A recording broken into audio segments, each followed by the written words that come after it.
ಜಿಲ್ಲೆಯ ದುಬುಲ್ಗಿಂಡಿ ಎಂಬಂತ ಒಂದು ಗ್ರಾಮ ಇದೆ. ಆ ಸಣ್ಣ ಗ್ರಾಮದಲ್ಲಿ 4 ತಿಂಗಳ ಮಗುವಿನ ಮೇಲೆ ಬೀದಿ ನಾಯಿಗಳು ಅಟ್ಯಾಕ್ ಮಾಡ್ತವೆ. ಇದುವರೆಗೆ ಅಲ್ಲಿ ಆ ಮಗುವಿನ ಮನೆಗೆ ಇಲ್ಲಿಯ ಉಸ್ತುವಾರಿ ಮಂತ್ರಿ ಆಗಿರಲಿ, ಇಲ್ಲಿಯ ಜನಪ್ರತಿನಿಧಿಗಳಾಗಿರಲಿ ಭೇಟಿ ನೀಡಿರಲಿಲ್ಲ. ಭೇಟಿ ನೀಡಿದ್ರೂ ಕೂಡ ಕೇವಲ ನಾಮಕೆ ವಾಸ್ತೆ ಭೇಟಿ ನೀಡಿದ್ರೆ ಸಾಕಾಗಲ್ಲ, ಅವರಿಗೆ ಸೂಕ್ತ ಪರಿಹಾರ ಕೊಡಬೇಕು. ಮತ್ತು ಲೋಕಲ್ ಅಥಾರಿಟೀಸ್ ಯಾರು ಅಲ್ಲಿ ಫೇಲ್ಯೂರ್ ಆಗಿದೆ, ಆ ಬೀದಿ ನಾಯಿಗಳ ಹಾವಳಿಯನ್ನು ತಡಿಲಿಕ್ಕೆ ಬೇಕಾದಂಥ ಅಗತ್ಯ ಕ್ರಮ ಕೈಗೊಳ್ಳೋದ್ರಲ್ಲಿ ಯಾರಲ್ಲಿ ನೆಗ್ಲೆಕ್ಟ್ ಅನ್ನು ಮಾಡಿದ್ದಾರೆ ಅವರ ಮೇಲೆ ಕ್ರಮನೂ ಆಗಬೇಕು. ಮತ್ತು ಮುಂದೆ ಈ ರೀತಿ ಆಗದ ಹಾಗೆ ಮುಂಜಾಗ್ರತಾ ಕ್ರಮಗಳನ್ನು ವಹಿಸಬೇಕು. ಒಂದು ಬ್ಲಡ್ ಬ್ಯಾಂಕ್ ಇಲ್ಲ ರೀ ಹುಮ್ನಾಬಾದ್ನಲ್ಲಿ, ಎಲ್ಲಿ ಹೋಗ್ಬೇಕು? ಸುತ್ತಮುತ್ತದ ಗ್ರಾಮಸ್ಥರು ಅರ್ಜೆಂಟ್ಗೆ ಏನಾದರೂ ಆಕ್ಸಿಡೆಂಟ್ ಆಗಿ ಏನಾದರೂ ಬಂದ್ರೆ ಬ್ಲಡ್ ಬ್ಯಾಂಕಿಗೆ ಬೀದರಿಗೆ ಹೋಗಬೇಕಾ? ಅಲ್ಲಿವರೆಗೆ ಅವರ ಪ್ರಾಣ ಪಕ್ಷಿ ಹಾರೋಗಿರ್ತದೆ. ಯಾಕೆ ಒಂದು ಸರ್ಕಾರ ಇಲ್ಲಿ ಬ್ಲಡ್ ಬ್ಯಾಂಕ್ ಅನ್ನು ಓಪನ್ ಮಾಡ್ತಾ ಇಲ್ಲ? ಆರೋಗ್ಯ ಇಲಾಖೆ ಏನ್ ಮಾಡ್ತಾ ಇದೆ? ಪ್ರತಿನಿಧಿಗಳು ಎಚ್ಚೆತ್ತುಕೊಳ್ಬೇಕು. ಯಾಕಂದ್ರೆ ಇನ್ನೊಂದು 2-3 ತಿಂಗಳ ಒಳಗಡೆ ಜಿಲ್ಲಾ ಪಂಚಾಯತಿ, ತಾಲೂಕ್ ಪಂಚಾಯತ್, ಗ್ರಾಮ ಪಂಚಾಯತಿ ಚುನಾವಣೆ ಬರ್ತಾ ಇದೆ. ಅಲ್ಲೂ ಕೂಡ SDP ತನ್ನ ಅಭ್ಯರ್ಥಿಯನ್ನು ಕಣಕ್ಕಿಳಿಸಲಿಕ್ಕಿದೆ. ನಾವು ಕೇವಲ ಮೀಟಿಂಗ್ ಮಾಡಿಕೊಂಡು ನಿಮ್ಮ ಫೇಲ್ಯೂರ್ಗಳನ್ನ ಹೇಳಲಿಕ್ಕೆ ಮಾತ್ರ ಇರುವಂತದಲ್ಲ. ಕೋರ್ ಇಶ್ಯೂಸ್ಗಳ ಬಗ್ಗೆ ಕೂಡ ಇವತ್ತು ಚರ್ಚೆ ನಡೆದಿದೆ. ನಾನು ನಿನ್ನೆ ಗುಲ್ಬರ್ಗಾದಲ್ಲಿದ್ದೆ, ಇವತ್ತು ಬೀದರ್ನಲ್ಲಿದ್ದೇನೆ, ನಾಳೆ ಬಿಜಾಪುರ ಹೋಗ್ತಾ ಇದ್ದೇನೆ. ಈ 3 ದಿನದ ಕಲ್ಯಾಣ ಕರ್ನಾಟಕದ ಪ್ರವಾಸದ ಮುಖ್ಯ ಉದ್ದೇಶ, ಕಳೆದ 1 ತಿಂಗಳಿನಿಂದ ನಾನು ದಾವಣಗೆರೆ ಉಪಚುನಾವಣೆಯಲ್ಲಿ ಅಭ್ಯರ್ಥಿಯಾಗಿ ಅಲ್ಲಿಯ ಸ್ವಾಭಿಮಾನಿ ಮತದಾರರ ಸ್ವಾಭಿಮಾನಿ ಅಹಿಂದ ವರ್ಗಗಳ ಧ್ವನಿಯಾಗಿ ನಾನು ಚುನಾವಣಾ ಕಣದಲ್ಲಿದ್ದೆ. ಸುಮಾರು 18,975 ಮತಗಳು ಏನು ನನಗೆ ಸಿಕ್ಕಿದೆ, ಅದು ಸ್ವಾಭಿಮಾನಿ ಮತದಾರರ ಗೆಲುವಾಗಿದೆ. ಅಲ್ಲಿಯ ಜನರ ಹೃದಯವನ್ನು ನಾನು ಗೆದ್ದಿದ್ದೇನೆ. ನನ್ನ ಚೊಚ್ಚಲ ಚುನಾವಣೆಯನ್ನು ಎದುರಿಸಿ ಇಷ್ಟು ದೊಡ್ಡ ಒಂದು ನನಗೆ ಬೆಂಬಲ ಏನು ಸಿಕ್ಕಿದೆ, ನಾನು ಆ ಮತದಾರರಿಗೆ ಚಿರಋಣಿಯಾಗಿರ್ತೇನೆ ಮತ್ತು ಅಲ್ಲಿ ಶಾಡೋ MLA ಆಗಿ ನಾನು ಕೆಲಸ ಮಾಡ್ತೇನೆ ಅಂತೇಳಿ ಈಗಾಗಲೇ ತೀರ್ಮಾನ ಮಾಡಿದ್ದೇನೆ. ಆ ಚುನಾವಣೆ ಮುಗಿದ ನಂತರ ಬಹಳಷ್ಟು ಘಟನಾವಳಿಗಳು, ಬಹಳಷ್ಟು ಡೆವಲಪ್ಮೆಂಟ್ಗಳು ಆಗಿದೆ. ಅದರಲ್ಲಿ ಪ್ರಮುಖವಾಗಿ ಕಳೆದ 3 ವರ್ಷಗಳಿಂದ ಪೆಂಡಿಂಗ್ ಇದ್ದಂತಹ ಏನು ಸರ್ಕಾರಿ ಶಿಕ್ಷಣ ಸಂಸ್ಥೆಗಳಲ್ಲಿ 2022ರಲ್ಲಿ ಕೋಮುವಾದಿ ಬಿಜೆಪಿ ಸರ್ಕಾರ ದ್ವೇಷ ರಾಜಕಾರಣದ ಭಾಗವಾಗಿ ತಂದಿದ್ದಂತಹ ಹಿಜಾಬಿನ ಮೇಲಿನ ನಿರ್ಬಂಧದ ಸುತ್ತೋಲೆಯನ್ನ ಕಾಂಗ್ರೆಸ್ ಸರ್ಕಾರ ಹಿಂಪಡೆದಿದೆ ಮತ್ತು ಹೊಸ ಸುತ್ತೋಲೆಯನ್ನ ಹೊರಡಿಸಿದೆ. ಇದನ್ನ ನಾನು ಸ್ವಾಗತಿಸ್ತೇನೆ. ಇದರ ಬೆನ್ನಲ್ಲೇ ಕೆಲವು ಪ್ರಶ್ನೆಗಳನ್ನು ರಾಜ್ಯ ಸರ್ಕಾರದ ಮುಂದಿಡಲಿಕ್ಕೆ ಬಯಸ್ತೇನೆ. ಕೇವಲ ಒಂದು ಸುತ್ತೋಲೆಯನ್ನ ಹಿಂಪಡೆದ್ರೆ ಸಾಕಾ? 3 ವರ್ಷದ ನಂತರ ಆದರೂ, ದಾವಣಗೆರೆ ಉಪಚುನಾವಣೆಯ ನಂತರ ಆದರೂ ನಿಮಗೆ ಜ್ಞಾನೋದಯ ಆಗಿರುವಂಥದ್ದು ಪ್ರಶಂಸನೀಯ. ಆದರೆ ಅಲ್ಲಿಗೆ ಸಮಸ್ಯೆ ಪರಿಹಾರ ಆಗೋದಿಲ್ಲ. ಕಳೆದ 3 ವರ್ಷಗಳಲ್ಲಿ ಸುಮಾರು 16,000 ಮುಸ್ಲಿಂ ವಿದ್ಯಾರ್ಥಿನಿಯರಿಗೆ ಎಕ್ಸಾಮ್ ಬರೀಲಿಕ್ಕೆ ಅವಕಾಶ ಸಿಗಲಿಲ್ಲ. ಅವರಿಗೆ ನ್ಯಾಯವನ್ನು ಕೊಡಬೇಕಾಗಿರೋದು ನಿಮ್ಮ ಕರ್ತವ್ಯ. ಅದೇ ರೀತಿ ಸುಪ್ರೀಂ ಕೋರ್ಟ್ನಲ್ಲಿ ಉಡುಪಿಯ 5 ವಿದ್ಯಾರ್ಥಿನಿಯರು ಏನು ದೊಡ್ಡ ಒಂದು ಕಾನೂನು ಹೋರಾಟವನ್ನು ಮಾಡಿ ಪಿಟಿಷನ್ ಅನ್ನು ಫೈಲ್ ಮಾಡಿದ್ದಾರೆ, ಅದನ್ನ ವಿಡ್ರಾ ಮಾಡಿ ಸರ್ಕಾರದಿಂದ ಸುತ್ತೋಲೆಯನ್ನ ಹಾಕುವಂಥದ್ದು ನಿಮ್ಮ ಜವಾಬ್ದಾರಿ.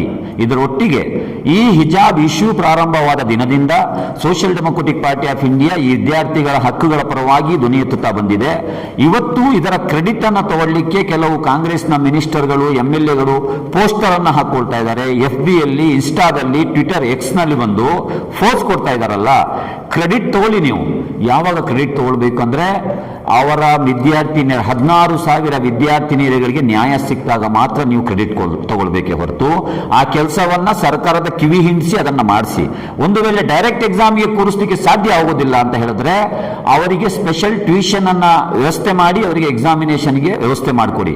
ಯಾರಿಗೆ ಗೊತ್ತುಂಟು ಈ 16,000 ವಿದ್ಯಾರ್ಥಿನಿಯರಲ್ಲಿ ಯಾರು ಜಡ್ಜ್ ಆಗಿ ಬರ್ತಾ ಇದ್ರು, ಯಾರು DC ಆಗಿ ಬರ್ತಾ ಇದ್ರು, ಯಾರು SP ಆಗಿ ಬರ್ತಾ ಇದ್ರು, ಅವರ ಭವಿಷ್ಯವೇ ಇವತ್ತು ನೀವು ಮೊಟಕುಗೊಳಿಸಿದಿರಲ್ಲ, ಅದನ್ನು ನೀವು ಜವಾಬ್ದಾರಿಯನ್ನು ನಿರ್ವಹಿಸಬೇಕು. ಎರಡನೇದಾಗಿ ಯಾವೆಲ್ಲ ಹೋರಾಟಗಾರರ ಮೇಲೆ, ವಿದ್ಯಾರ್ಥಿನಿಯರ ಮೇಲೆ, ವಿದ್ಯಾರ್ಥಿ ಪೋಷಕರ ಮೇಲೆ ಏನು ಕೇಸುಗಳು ದಾಖಲಾಗಿದೆ ಈ ಹಿಜಾಬ್ ವಿಚಾರದಲ್ಲಿ, ಆ ಕೇಸುಗಳನ್ನು ವಿಡ್ರಾ ಮಾಡಬೇಕು ಮತ್ತು ಸುಪ್ರೀಂ ಕೋರ್ಟ್ನಲ್ಲಿ ಇದನ್ನು ವಿಡ್ರಾ ಮಾಡಬೇಕು. ಅದಕ್ಕಾಗಿಯೂ ಕೂಡ ನೀವು ಧ್ವನಿ ಎತ್ತಬೇಕಂತ ನಾನು ವಿನಂತಿಯನ್ನ ಮಾಡ್ತೇನೆ ಮತ್ತು ಸರ್ಕಾರಕ್ಕೆ ಆಗ್ರಹವನ್ನು ಕೂಡ ಮಾಡ್ತೇನೆ. ಇನ್ನು ಕೆಲವರು ಹೇಳ್ತಾ ಇದ್ದಾರೆ ಈ ಹಿಜಾಬ್ ಇಶ್ಯೂ ಹಿಂದೆ SDPI ಹಿಂದೆ ಇದೆ ಅಂತ ಹೇಳಿ ಹೇಳ್ತಾ ಇದ್ರು ಪ್ರಾರಂಭದಿಂದ. ನಾವು ಮೊದಲ ದಿನವೇ ಹೇಳಿದ್ವಿ, ಹಿಜಾಬ್ ಎಂಬುವಂಥದ್ದು ಅವರ ಫಂಡಮೆಂಟಲ್ ರೈಟ್ಸ್, ಅವರ ಮೂಲಭೂತ ಹಕ್ಕು, ಅವರ ಧಾರ್ಮಿಕ ಹಕ್ಕು. ಇದನ್ನ ಬಿಜೆಪಿ ಸರ್ಕಾರ ಅಸಂವಿಧಾನಿಕವಾಗಿ ಯಾವುದೇ ಕಾನೂನಿಲ್ಲದೆ, ಯಾವುದೇ ಅಸೆಂಬ್ಲಿಯಲ್ಲಿ ಚರ್ಚೆ ಇಲ್ಲದೆ ಒಂದು ಸರ್ಕಾರಿ ಸುತ್ತೋಲೆಯನ್ನು ಹೊರಡಿಸುವ ಮುಖಾಂತರ ಇದರ ಮೇಲೆ ದಾಳಿ ಮಾಡಿತ್ತು.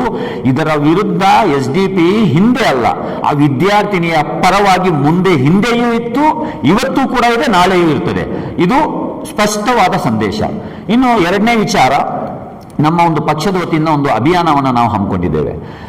ಘನತೆಯ ರಾಜಕೀಯಕ್ಕಾಗಿ SDP ಸೇರಿರಿ ಎಂಬ ಘೋಷವಾಕ್ಯದೊಂದಿಗೆ ಸದಸ್ಯತ್ವ ಅಭಿಯಾನವನ್ನು ನಾವು ಹಮ್ಮಿಕೊಂಡಿದ್ದೇವೆ. SC ST ಮೈನಾರಿಟಿ OBC ವಿಶೇಷವಾಗಿ ಬೀದರ್ ಜಿಲ್ಲೆಯ ಎಲ್ಲ ಶೋಷಿತ, ಮರ್ದಿತ, ದಮನಿತ, ರಾಜಕೀಯವಾಗಿ ಮೂಲೆಗೆಸಲ್ಪಟ್ಟಂತ ಅವಕಾಶ ವಂಚಿತ ಸಮುದಾಯಗಳಿಗೆ ಒಂದು ಸುವರ್ಣ ಅವಕಾಶ. SDPIಯ ಸಿದ್ಧಾಂತವನ್ನು ಅರಿಯಿರಿ, SDPಯ ಸದಸ್ಯತ್ವವನ್ನು ಸ್ವೀಕರಿಸಿ, ಹಸಿವು ಮುಕ್ತ, ಭಯಮುಕ್ತ ಸ್ವಾತಂತ್ರ್ಯ ಮತ್ತು ಬಾಬಾ ಸಾಹೇಬ್ ಅಂಬೇಡ್ಕರ್ ಅವರು ಕಂಡಂತಹ ಸಮಾಜ ನಿರ್ಮಾಣ ನಮ್ಮ ಉದ್ದೇಶ. ಈ ನಿರ್ಮಾಣ ಕೆಲಸದಲ್ಲಿ ನಮ್ಮೊಂದಿಗೆ ಕೈ ಜೋಡಿಸಬೇಕು. ನಮ್ಮ ಕಾರ್ಯಕರ್ತರು ನಿಮ್ಮ ಮನೆ ಬಾಗಿಲಿಗೆ, ನಿಮ್ಮ ಮೊಹಲ್ಲಾ, ನಿಮ್ಮ ನಗರಕ್ಕೆ ಬಂದಾಗ SDPIಯ ಸದಸ್ಯತ್ವವನ್ನು ಸ್ವೀಕರಿಸಬೇಕಂತೇಳಿ ನಾನು ವಿನಂತಿ ಮಾಡ್ತಾ ಇದ್ದೇನೆ. ಮತ್ತು ಮೂರನೇ ವಿಚಾರ, SIR ಸ್ಪೆಷಲ್ ಇಂಟೆನ್ಸಿವ್ ರಿವಿಷನ್ ಎಂಬಂತಹ ಒಂದು ಅಸಂವಿಧಾನಿಕ ಒಂದು ವಿಶೇಷ ಒಂದು ಪರಿಷ್ಕರಣೆಯನ್ನ ಒಕ್ಕೂಟ ಸರ್ಕಾರ ಮಾಡ್ತಾ ಇರೋದು ಮಾತ್ರ ಅಲ್ಲ, ಅದನ್ನು ಹೇರ್ತಾ ಇದೆ. ಕರ್ನಾಟಕದಲ್ಲಿ ಯಾವುದೇ ಕಾರಣಕ್ಕೂ ಇದು ಜಾರಿ ಆಗಬಾರ್ದು ಎಂಬಂಥದ್ದು ನಮ್ಮ ಉದ್ದೇಶ. Social democratic party of India ಇದರ ಮ್ಯಾಪಿಂಗ್ ಪ್ರೊಸೆಸ್ ಅಲ್ಲೂ ಕೂಡ ನಾವು ಇದರ ಬಗ್ಗೆ ಜನರಲ್ಲಿ ಜಾಗೃತಿಯನ್ನು ಉಂಟು ಮಾಡಿದ್ವಿ. ಈಗ next enumeration form filling process ಅಲ್ಲೂ ಕೂಡ ನಾವು ಜನರಿಗೆ ಯಾವೆಲ್ಲ ತೊಡಕುಗಳು ಉಂಟಾಗ್ತದೆ, ಕನ್ಫ್ಯೂಷನ್ಗಳಿದೆ, ಅದನ್ನು ಪರಿಹಾರ ಮಾಡಲಿಕ್ಕೆ ಕೆಲಸ ಮಾಡಬೇಕಂತ ನಾವು ಈಗಾಗಲೇ ಚರ್ಚೆ ಮಾಡ್ತಾ ಇದ್ದೇವೆ. ಇದರೊಟ್ಟಿಗೆ ಕರ್ನಾಟಕದಲ್ಲಿ BJP ಮತ್ತು JDS ಪಕ್ಷವನ್ನು ಹೊರತುಪಡಿಸಿ ಎಲ್ಲ ಜಾತ್ಯತೀತ ಪಕ್ಷಗಳು ಮತ್ತು ಜಾತ್ಯತೀತ ಸಂಘಟನೆಗಳ SIR ವಿರೋಧಿ ಒಕ್ಕೂಟ ಒಂದು ರಚನೆಯಾಗಿದೆ. ಅದರ ಭಾಗವೂ ಕೂಡ SDP ಆಗಿದೆ. ಅದರ ಪರವಾಗಿ ಆ ಒಕ್ಕೂಟದ ವತಿಯಿಂದ ಬೆಂಗಳೂರಿನ ಫ್ರೀಡಂ ಪಾರ್ಕ್ನಲ್ಲಿ ಒಂದು ದೊಡ್ಡ ಸಮಾವೇಶವನ್ನು ಮಾಡಿದ್ವಿ. ಅದರಲ್ಲಿ ನಾನು ಕೂಡ ಭಾಗವಹಿಸಿದ್ದೆ. ನಿನ್ನೆ 16ನೇ ತಾರೀಕು ಈ ಒಕ್ಕೂಟದ ಒಂದು ಮೀಟಿಂಗ್ ಅನ್ನು ಮಾಡಿ ತುರ್ತು ಕೆಲವು ತೀರ್ಮಾನಗಳನ್ನು ಕೈಗೊಂಡಿದ್ದೇವೆ. ಪ್ರತಿರೋಧ, ಪರ್ಯಾಯ, ಜಾಗೃತಿ ಮತ್ತು ಸಂಘರ್ಷ ಎಂಬ 4 ಘೋಷವಾಕ್ಯದೊಂದಿಗೆ ಇದನ್ನು ವಿರೋಧಿಸಬೇಕು ಅಂತೇಳಿ ತೀರ್ಮಾನ ಮಾಡಿ ಇದೇ 30ನೇ ತಾರೀಕಿನಂದು ರಾಜ್ಯದ ಪ್ರತಿ ಜಿಲ್ಲೆಗಳಲ್ಲೂ ಕೂಡ ಒಂದು ಪ್ರತಿಭಟನೆಯನ್ನು ಕೂಡ ಮಾಡುವಂತ ತೀರ್ಮಾನವನ್ನು ಮಾಡಿದ್ದೇವೆ. ಇದರಲ್ಲಿ ಎಲ್ಲ ಸಂವಿಧಾನ ಪ್ರೇಮಿಗಳು, ಎಲ್ಲ ಏನು ಪ್ರಗತಿಪರ ಹೋರಾಟಗಾರರು, ಎಲ್ಲ ಸಂಘ ಸಂಸ್ಥೆಗಳು ಇದರಲ್ಲಿ ಕೈ ಜೋಡಿಸಬೇಕು. ಮತ್ತು ವಿಶೇಷವಾಗಿ ಕರ್ನಾಟಕ ಸರ್ಕಾರಕ್ಕೆ ನಾವೊಂದು ಆಗ್ರಹವನ್ನು ಇಟ್ಟಿದ್ದೇವೆ. ಕರ್ನಾಟಕದಲ್ಲಿ SIR ಅನ್ನು ಯಾವುದೇ ಕಾರಣಕ್ಕೂ ಜಾರಿ ಮಾಡಲಿಕ್ಕೆ ಬಿಡಬಾರದು ಮತ್ತು ಸರ್ಕಾರ SR ಅನ್ನ ಮಾಡಬೇಕು. ಕರ್ನಾಟಕದಲ್ಲಿ ಸ್ಪೆಷಲ್ ರಿವಿಷನ್ ಅನ್ನ ಮಾಡಿ ಒಂದು ಡ್ರಾಫ್ಟ್ ಅನ್ನು ತಯಾರು ಮಾಡಿ ಇದನ್ನೇ ಚುನಾವಣಾ ಆಯೋಗಕ್ಕೆ ಸಲ್ಲಿಸಬೇಕಂತ ಕೂಡ ನಾವು ಡಿಮ್ಯಾಂಡ್ ಇಟ್ಟಿದ್ದೇವೆ. ಮತ್ತು ಒಂದು ವಿಶೇಷ ಅಧಿವೇಶನ ಕರೆದು ಒಂದು ಆರ್ಡಿನೆನ್ಸ್ ಅನ್ನು ಕೂಡ ಪಾಸ್ ಮಾಡಬೇಕಂತ ಹೇಳಿ ನಾವು ಆಗ್ರಹವನ್ನು ಮಾಡ್ತಾ ಇದ್ದೇವೆ. ಮೂರನೇ ವಿಚಾರ, ಕೆಲವು ಲೋಕಲ್ ಇಶ್ಯೂಗಳ ಬಗ್ಗೆ ಇವತ್ತು ನಾವು ಚರ್ಚೆ ಮಾಡಿದ್ವಿ. ಉದಾಹರಣೆಗೆ ಬೀದರ್ ಜಿಲ್ಲೆಯ ಹುಮ್ನಾಬಾದ್ನಲ್ಲಿ ಸಿಟ್ಟಿಂಗ್ BJPಯ MLA ಮತ್ತು 2 ಜನ ಕಾಂಗ್ರೆಸ್ನ MLCಗಳಿದ್ದಾರೆ. ಇವರ ಪರಸ್ಪರ ಒಳಜಗಳದಿಂದಾಗಿ ಗಂಡ ಹೆಂಡತಿ ಜಗಳದಲ್ಲಿ ಕೂಸು ಬಡವಾಯಿತಂತೆ. ಹುಮ್ನಾಬಾದನ ಪ್ರಗತಿ ಕುಂಠಿತವಾಗಿದೆ. ಇಲ್ಲಿ ಬೇಸಿಕ್ ಎಮ್ಯುನಿಟೀಸ್ಗಳು, ಮೂಲಭೂತ ಸೌಕರ್ಯಗಳಿಲ್ಲ. ಹಾಗಾಗಿ ನಿಮ್ಮ ಜಗಳವನ್ನು ಬದಿಗಿಟ್ಟು ಜನರ ಸಮಸ್ಯೆಗಳತ್ತ ಗಮನ ಹರಿಸಿ ಅಂತೇಳಿ ನಾವು ಇವತ್ತು ಚರ್ಚೆ ಮಾಡಿ ಕೆಲವೊಂದು ಇಶ್ಯೂಗಳನ್ನು ಈ ಮಾಧ್ಯಮದ ಮುಖಾಂತರ ಮುಂದಿಡ್ತಾ ಇದ್ದೇವೆ. ಬೀದರ್ ಜಿಲ್ಲೆಯ ಔರಾದ್ನಲ್ಲಿ 2 ದಿನಗಳ ಹಿಂದೆ ಒಬ್ಬ ದಲಿತ 15 ವರ್ಷದ ವಿದ್ಯಾರ್ಥಿನಿಯ ಮೇಲೆ ರೇಪ್ ನಡೆಯುತ್ತೆ ಮತ್ತು ಮರ್ಡರ್ ನಡೆಯುತ್ತೆ. ಅವರು ಯಾರಂತ ಹೇಳಿದ್ರೆ ವಿದ್ಯಾರ್ಥಿನಿ ಒಂದು ಸ್ಟೇಟ್ ಲೆವೆಲ್ ಕಬಡ್ಡಿ ಪಟು. ಅಂತಹ ವಿದ್ಯಾರ್ಥಿನಿಗೆ ಇವತ್ತು ಸೆಕ್ಯೂರಿಟಿ ಇಲ್ಲ. ಇವತ್ತು ಬೀದರ್ ಜಿಲ್ಲೆಯಲ್ಲಿ ದಲಿತರ ಮೇಲೆ ಅಟ್ರಾಸಿಟಿ ಹೆಚ್ಚಾಗ್ತಾ ಇದೆ. ಈಶ್ವರ್ ಖಂಡ್ರೆ ಅವರೇ, ಜಿಲ್ಲಾ ಉಸ್ತುವಾರಿ ಮಂತ್ರಿಗಳೇ, ನಿಮ್ಮ ಮಗ ಪಾರ್ಲಿಮೆಂಟೇರಿಯನ್, ನೀವೇನ್ ಮಾಡ್ತಾ ಇದ್ದೀರಾ? ಎಲ್ಲಿದೆ ದಲಿತರಿಗೆ ಇಲ್ಲಿ ಸೆಕ್ಯೂರಿಟಿ? ಇದಕ್ಕೆ ಬೇಕಾಗಿ ಆ ಇಶ್ಯೂ ಅಲ್ಲಿ ಏನೆಲ್ಲ ಫೇಲ್ಯೂರ್ಗಳಾಗಿದೆ, ಡಿಪಾರ್ಟ್ಮೆಂಟಲ್ ಫೇಲ್ಯೂರ್ ಇರಬಹುದು, ಮ್ಯಾಕ್ಸಿಮಮ್ ಪನಿಷ್ಮೆಂಟ್ ಸಿಗಬೇಕು. ಅದಕ್ಕಾಗಿ ಒಂದು ಸ್ವತಂತ್ರ ಏಜೆನ್ಸಿಯಿಂದ ಆ ಎಲ್ಲ ಘಟನೆಯ ಸ್ವತಂತ್ರ ತನಿಖೆ ಆಗಬೇಕು ಮತ್ತು ತಪ್ಪಿತಸ್ಥರಿಗೆ ಕಠಿಣ ಶಿಕ್ಷೆ ಆಗಬೇಕಂತ ನಾವು ಆಗ್ರಹಿಸ್ತಾ ಇದ್ದೇವೆ. ಇನ್ನು 2-3 ದಿನಗಳ ಹಿಂದೆ ಇದೇ ಬೀದರ್ ಜಿಲ್ಲೆಯ ದುಬುಲ್ಗಿಂಡಿ ಎಂಬಂತ ಒಂದು ಗ್ರಾಮ ಇದೆ. ಆ ಸಣ್ಣ ಗ್ರಾಮದಲ್ಲಿ 4 ತಿಂಗಳ ಮಗುವಿನ ಮೇಲೆ ಬೀದಿ ನಾಯಿಗಳು ಅಟ್ಯಾಕ್ ಮಾಡ್ತವೆ. ಇದುವರೆಗೆ ಅಲ್ಲಿ ಆ ಮಗುವಿನ ಮನೆಗೆ ಇಲ್ಲಿಯ ಉಸ್ತುವಾರಿ ಮಂತ್ರಿಯಾಗಿರಲಿ, ಇಲ್ಲಿಯ ಜನಪ್ರತಿನಿಧಿಗಳಾಗಿರಲಿ ಭೇಟಿ ನೀಡಿರಲಿಲ್ಲ. ಭೇಟಿ ನೀಡಿದ್ರೂ ಕೂಡ ಕೇವಲ ನಾಮಕೆ ವಾಸ್ತೆ ಭೇಟಿ ನೀಡಿದ್ರೆ ಸಾಕಾಗಲ್ಲ, ಅವರಿಗೆ ಸೂಕ್ತ ಪರಿಹಾರ ಕೊಡಬೇಕು. ಮತ್ತು ಲೋಕಲ್ ಅಥಾರಿಟೀಸ್ ಯಾರು ಅಲ್ಲಿ ಫೇಲ್ಯೂರ್ ಆಗಿದೆ, ಆ ಬೀದಿ ನಾಯಿಗಳ ಹಾವಳಿಯನ್ನು ತಡಿಲಿಕ್ಕೆ ಬೇಕಾದಂತಹ ಅಗತ್ಯ ಕ್ರಮ ಕೈಗೊಳ್ಳುವುದರಲ್ಲಿ ಯಾರಲ್ಲಿ ನೆಗ್ಲೆಕ್ಟ್ ಅನ್ನು ಮಾಡಿದ್ದಾರೆ ಅವರ ಮೇಲೆ ಕ್ರಮನೂ ಆಗಬೇಕು. ಮತ್ತು ಮುಂದೆ ಈ ರೀತಿ ಆಗದ ಹಾಗೆ ಮುಂಜಾಗ್ರತಾ ಕ್ರಮಗಳನ್ನು ವಹಿಸಬೇಕಂತ ಹೇಳಿ ಇವತ್ತು ಜಿಲ್ಲಾ ಸಮಿತಿಯ ನಿರ್ಣಯ ಕೈಗೊಂಡಿದೆ. ಮತ್ತು ವಿಶೇಷವಾಗಿ ಹುಮ್ನಾಬಾದ್ ತಾಲೂಕ್ ಹೆಡ್ ಕ್ವಾರ್ಟರ್ ಇಲ್ಲಿ ಒಂದು ಸರ್ಕಾರಿ ಆಸ್ಪತ್ರೆ ಇದೆ. ಅದನ್ನು ಸರ್ಕಾರಿ ಆಸ್ಪತ್ರೆ ಅನ್ನೋದಕ್ಕಿಂತ ಆಸ್ಪತ್ರೆ ಎನ್ನುವುದಕ್ಕಿಂತ ಅದು ಅವ್ಯವಸ್ಥೆಯ ಆಗರ ಆಗಿದೆ. ಅಲ್ಲಿ ಮೂಲಭೂತ ಸೌಕರ್ಯಗಳಿಲ್ಲ, ಒಂದು ಫುಲ್ ಟೈಮ್ ಡಾಕ್ಟರ್ಸ್ ಇಲ್ಲ, ಅಲ್ಲಿ ಏನು ಬೇಸಿಕ್ ಎಮ್ಯುನಿಟೀಸ್ಗಳಿಲ್ಲ. ಇದನ್ನ ಯಾಕೆ ನೀವು ಇಟ್ಕೊಂಡಿದ್ದೀರಾ?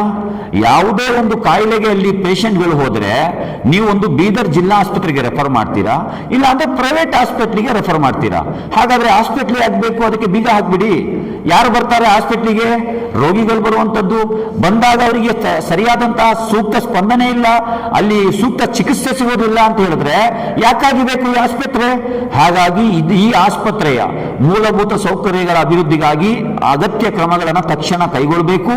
ಮತ್ತು ಅಲ್ಲಿ ಏನೆಲ್ಲ ಫೆಸಿಲಿಟೀಸ್ಗಳು ಬೇಕು, ಅದು ಸ್ಕ್ಯಾನಿಂಗ್ ಮಿಷನ್ ಆಗಿರಲಿ ಅಥವಾ ಬ್ಲಡ್ ಚೆಕಪ್ ಆಗಿರಲಿ. ಒಂದು ಬ್ಲಡ್ ಬ್ಯಾಂಕ್ ಇಲ್ಲ ರೀ ಹುಮ್ನಾಬಾದ್ನಲ್ಲಿ. ಎಲ್ಲಿ ಹೋಗ್ಬೇಕು? ಸುತ್ತಮುತ್ತದ ಗ್ರಾಮಸ್ಥರು ಅರ್ಜೆಂಟಿಗೆ ಏನಾದ್ರೂ ಆಕ್ಸಿಡೆಂಟ್ ಆಗಿ ಏನಾದ್ರೂ ಬಂದ್ರೆ ಬ್ಲಡ್ ಬ್ಯಾಂಕಿಗೆ ಬೀದರಿಗೆ ಹೋಗ್ಬೇಕಾ? ಅಲ್ಲಿವರೆಗೆ ಅವರ ಪ್ರಾಣ ಪಕ್ಷಿ ಹಾರೋಗಿರ್ತದೆ. ಯಾಕೆ ಒಂದು ಸರ್ಕಾರ ಇಲ್ಲಿ ಬ್ಲಡ್ ಬ್ಯಾಂಕ್ ಅನ್ನು ಓಪನ್ ಮಾಡ್ತಾ ಇರೋ? ಆರೋಗ್ಯ ಇಲಾಖೆ ಏನ್ ಮಾಡ್ತಾ ಇದೆ? DHO ಅವರು ಇದ್ರ ಬಗ್ಗೆ ಗಮನ ಹರಿಸಬೇಕು, ಜಿಲ್ಲಾ ಉಸ್ತುವಾರಿ ಮಂತ್ರಿಗಳು ಇದ್ರ ಬಗ್ಗೆ ಗಮನ ಹರಿಸಬೇಕು. ಇಂತಹ ಹಲವಾರು ರಿಯಲ್ ಇಶ್ಯೂಗಳು, ಜನರ ನೈಜ ಸಮಸ್ಯೆಗಳನ್ನು ಮುಂದಿಟ್ಕೊಂಡು ಇವತ್ತು ಚರ್ಚೆ ನಡೆದಿದೆ.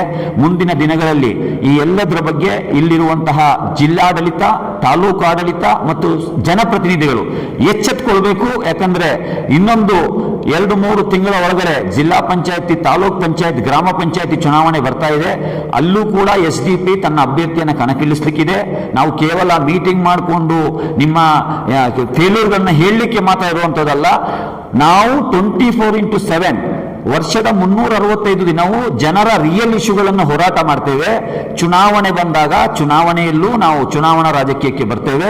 ಜನರು ಪರ್ಯಾಯಕ್ಕಾಗಿ ಹಾತೊರಿತಾ ಇದ್ದಾರೆ, ಪರ್ಯಾಯವನ್ನು ಬಯಸ್ತಾ ಇದ್ದಾರೆ. ಹಾಗಾಗಿ ನಿಮ್ಮ ಜವಾಬ್ದಾರಿಯನ್ನು ನೀವು ನಿರ್ವಹಿಸಿ. ನಾವು ಜನರನ್ನ ಬಡಿದೆಬ್ಬಿಸುವಂತಹ, ಇಲ್ಲಿ ಆಡಳಿತದ ವೈಫಲ್ಯಗಳನ್ನು, ಅಂಕುಡೊಂಕುಗಳನ್ನು ಎತ್ತಿ ತೋರಿಸುವಂತಹ ಕೆಲಸ ಮಾಧ್ಯಮದ ಮುಖಾಂತರ ಮಾಡ್ತಾ ಇದ್ದೇವೆ. ಇವತ್ತಿನ ಸಭೆಯಲ್ಲಿ ಈ ಕೆಲವು ಹಲವಾರು ವಿಚಾರಗಳನ್ನ ಚರ್ಚೆ ಮಾಡಿದ್ದೇವೆ. ಮತ್ತೊಮ್ಮೆ ನಾನು ಬೀದರ್ನ ಜಿಲ್ಲೆಯ ಜನರಲ್ಲಿ ಕೇಳ್ಕೊಳ್ಳೋದಿಷ್ಟೇ, ಈ ರಾಜಕೀಯ ಏನು ಬದಲಾವಣೆಗಳಾಗ್ತಾ ಇದೆ ಕರ್ನಾಟಕದಲ್ಲಿ, ದಾವಣಗೆರೆ ಉಪಚುನಾವಣೆಯ ನಂತರ ನಾವೆಲ್ಲರೂ ನಮ್ಮ ಮತದ ಹಕ್ಕನ್ನ, ಮತದ ಮೌಲ್ಯವನ್ನ ಅರಿಬೇಕು. ಅನ್ನದಾನ, ರಕ್ತದಾನಕ್ಕಿಂತ ಶ್ರೇಷ್ಠವಾದ ದಾನ ಮತದಾನ. ಮುಂದಿನ ಚುನಾವಣೆಗಳಲ್ಲಿ ನಿಮ್ಮ ರಿಯಲ್ ಇಶ್ಯೂಗಳನ್ನು ಅಡ್ರೆಸ್ ಮಾಡುವಂಥ ರಾಜಕಾರಣಿಗಳು ಯಾರು, ಅವರನ್ನು ನೀವು ಕರೆಕ್ಟಾಗಿ ಐಡೆಂಟಿಫೈ ಮಾಡಿ. ಚುನಾವಣಾ ಕಣದಲ್ಲಿ SDP ಕೂಡ ಬರ್ತದೆ, SDP ಪರವಾಗಿ ಮತವನ್ನು ಚಲಾಯಿಸಬೇಕು. ನಿಮ್ಮ ಮತದ ಮೌಲ್ಯವನ್ನು ಅರಿಬೇಕು ಅಂತ ಹೇಳಿ ನಾನು ರಿಕ್ವೆಸ್ಟ್ ಮಾಡ್ಕೊಳ್ತೇನೆ. ಥ್ಯಾಂಕ್ ಯು, ಧನ್ಯವಾದಗಳು. ಖರೀದಿಸುವ ಪ್ಲಾನ್ ಇದ್ದೀರಾ? ಹಾಗಾದ್ರೆ ಕೇತಕಿ ಡೆವಲಪರ್ಸ್ ನಲ್ಲಿ ಮೂಲಭೂತ ಸೌಕರ್ಯಗಳುಳ್ಳ CC road, footpath, garden, under drainage, water supply, ಉತ್ತಮ ಪರಿಸರವುಳ್ಳ ಫ್ಲಾಟ್ಸ್ ಲೇಔಟ್ ಲಭ್ಯ. ಬೀದರ್, ಹುಮ್ನಾಬಾದ್ ಸೇರಿದಂತೆ ಹಲವು ಭಾಗಗಳಲ್ಲಿ ಸುಂದರ ಲೇಔಟ್ಗಳಿದ್ದು ಅತ್ಯುತ್ತಮ ಬೆಲೆ, EMI ಸ್ಕೀಮ್ ಅನ್ನು ಲಭ್ಯ. ಹಾಗಿದ್ರೆ ತಡೆಯಾಕೆ? ಹಿಂದೆ ಸಂಪರ್ಕಿಸಿ 7676474747. MD ಸಂಗಮೇಶ್ ಚಿದ್ರಿ, ಹುಮ್ನಾಬಾದ್. ಗ್ರಾಹಕರ ಸ್ಯಾಟಿಸ್ಫ್ಯಾಕ್ಷನ್ ನಲ್ಲಿ ನಂಬರ್ 1 ತೃಪ್ತಿಕರ ದೈಹಿಕವಾದ ಹುಮ್ನಾಬಾದ್ನ SV TVS ಶೋರೂಮ್ ನಿಮಗಾಗಿ ತರುತ್ತಿದೆ ಹೊಸ ಮಾಡೆಲ್ಗಳ ಹೊಸ ಬೈಕ್ಗಳು. ಇಲ್ಲಿ TVS ನ ಸ್ಪೇರ್ ಪಾರ್ಟ್ಸ್ ಹಾಗೂ ಸರ್ವಿಸ್ ಕೂಡ ಲಭ್ಯ. ಹಾಗಿದ್ರೆ ತಡೆಯಾಕೆ? ಹಿಂದೆ ಭೇಟಿ ನೀಡಿ, ನಾಗಲಕ್ಷ್ಮಿ ಧಾಬಾ ಹತ್ತಿರ, ಗುಲ್ಬರ್ಗಾ ರೋಡ್, ಹುಮ್ನಾಬಾದ್. ಹೆಚ್ಚಿನ ಮಾಹಿತಿಗಾಗಿ ಸಂಪರ್ಕಿಸಿ 8494951009.